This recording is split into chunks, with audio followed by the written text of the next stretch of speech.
Slaymas, y'all, and we're about to get straight into business. So the way I'm going to start these knotless off is parting the hair horizontally from ear to ear. So I'm just going to be working it in sections. These are my large size.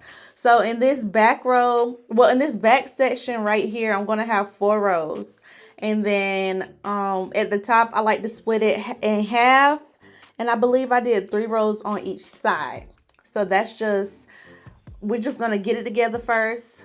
Parting is very important, so take your time when mapping out your parting. That's so important, especially with large braids, because really the parts are going to be seen the most. So you want to have the neat parts along with the neat braids, and you also want to make sure that they're nice and slick. So take your time when it comes to parting, especially with large knotless braids. Okay, I'm gonna pre-section each part. I'm going to pre-section each row. And that's the explanation for this back part right here. I'm just doing the rows in the back right now. If you are new to my channel, the only braid gel that you will see me use that I actually love to use is lock-in. So that's what I'm using on her hair right now. It slicks down all textures, any type of density. It is the shit. But lock-in is a little bit on the pricier side, but it's worth it. It doesn't leave white residue, and it holds, and the jar lasts forever.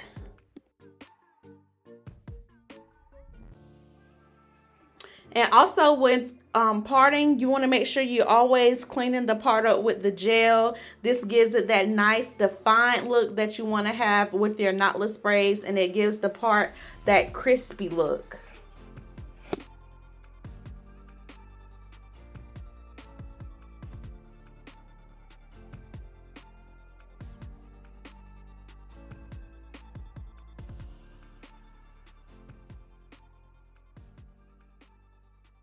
So while I'm preparing the section, I like to put the lock-in over all 4 sides of the box, and I'm going to comb the hair right to the center. You want that braid to sit in the middle of the box, so that way it's versatile. You don't want it to hang on the edge. Bring it right to the middle of the box. As far as doing the knotless braid, I'm going to explain it once because I explain it on just about every knotless braid, and my method hasn't changed. So if you need any more like in-depth knotless braids, then make sure you check out my channel, become a member of the Slay Gang, and yeah, tune into all of these knotless tutorials that I have. But I like to feed the hair in, forming a C with my right hand. I am right-handed, but I feed in with my right hand. So yeah, I get that question a lot. I form a C with my right hand, and then I'm feeding the hair into my index and my thumb finger on my left hand. Now, I'm also tucking, which means I'm keeping the client's hair behind the braid hair because I don't want any of her hair exposed throughout the braid. And with braid hair, I'm adding enough just to make sure that it's going to cover her hair completely, and I want to make sure I'm sticking to the size which was booked. And you just want to make sure you're keeping each braid the same size. So remember the consistency of your first knotless braid, because this is how each knotless braid should be. I'm also using my braid product to go ahead and slick her hair down if I feel it poofing up anywhere. It's just easy to help that tucking process, but you always want to make sure you're tucking. I don't care if you're using black hair on a client with black hair or whatever the case may be. Tuck with any color braid hair because it's going to make the braid last longer, and it's going to just make the braid appear more cute. I also like to tie a knot at the end of each braid. This just keeps your braid from unraveling, and it makes it look even and cuter and more neat too. So now I'm going to let the video play out some. I will come back with the voiceover towards the end of the video. It is in a good speed. It's not going to be at a fast pace throughout the video, so you'll be able to see like exactly what I'm doing with each braid, and I'll show you how I did majority of her hair in this video. So just stick around, take some notes, enjoy, get you a cup of wine if you want a cup of wine or something. But yeah, just tune into the video.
Okay, so my client did request rotted ends, so this is how I do the perm rods at the ends. I just use a twist and wind motion, and I do that for each braid. I think I had like 2 braids on each wind just to make it an easier process. Instead of putting them on 1 braid a piece, I just doubled them up. It's still gonna look the same way, you'll see.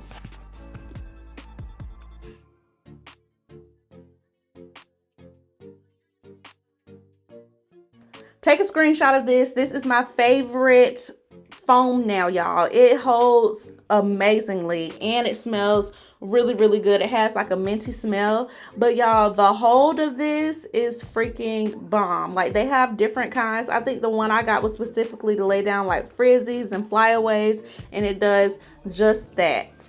I dip the hair going all the way up because like the higher up you go, the more mobility and neatness that the braid has. And then I also like to seal it at the top with the towel because it just helps blend it.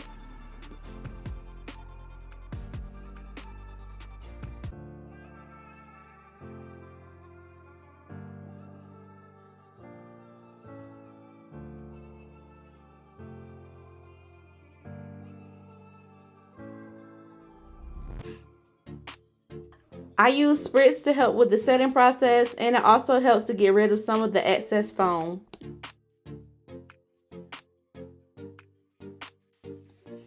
I'm using my blow dryer just to seal all of that away and to lock in the braids, and this is going to keep everything in place. And then once I take out the rods, I'm not really pulling the curls, I'm just separating the braids, and you see how nice and curly the rotted pieces are.